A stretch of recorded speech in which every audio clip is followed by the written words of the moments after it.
ওম নমঃ ভগবতে বাসুদেবায়।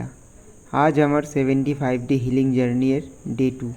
এই চ্যালেঞ্জটা আমি শুরু করেছি কারণ আমি অনেক দিন ধরে প্যানক্রিয়াস আর গাট হেলথ নিয়ে লড়াই করছি। ডাক্তারি ট্রিটমেন্টের পাশাপাশি আমি চাই নিজের শরীরকে প্রাকৃতিকভাবে হিল করার সুযোগ দিতে। তাই আমি 75 দিন পুরো একটা ডিসিপ্লিন রুটিন ফলো করব, যেখানে থাকবে সঠিক খাবার, যোগা, প্রাণায়াম আর পজিটিভ মানসিকতা। আর এই বিশ্বাস, এই 75 দিনের যাত্রা শুধু আমার জন্য না, যারা হেলথ নিয়ে লড়াই করছেন তাদের জন্য একটা মোটিভেশন হতে পারে। খেলাম হলুদ মিশ্রিত গরম জল, ছাদে গিয়ে করলাম হালকা যোগা, আর নিচে এসে করলাম প্রাণায়াম।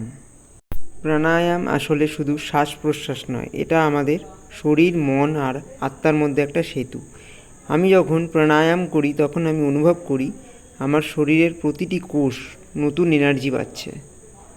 খেলাম 1 কাপ ভাতের মার, মায়ের আশীর্বাদ নিয়ে বেরিয়ে পড়লাম অফিসের উদ্দেশ্যে। অফিসে গিয়ে ব্রেকফাস্ট করলাম নরম ভাত, ডালের জল আর সবজি সেদ্ধ। স্ন্যাক্সে ছিল খই আর ডাবের জল, যেটা প্যানক্রিয়াসের পক্ষে খুবই ভালো।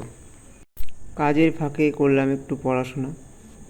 লাঞ্চেও নরম ভাত আর সবজি সেদ্ধ। সন্ধ্যায় করলাম ঠাকুরের নাম জপ। বিকালে ছিল খই আর ভাতের মার, পরে আপেল সেদ্ধ খেলাম।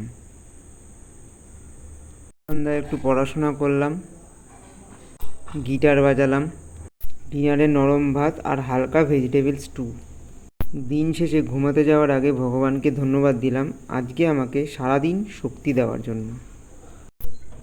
এভাবেই আমি প্রতিদিন ডিসিপ্লিন মেনেই এগোবো। আমার লক্ষ্য হলো গাট হিলিং আর শরীরকে নতুন এনার্জি দেওয়া।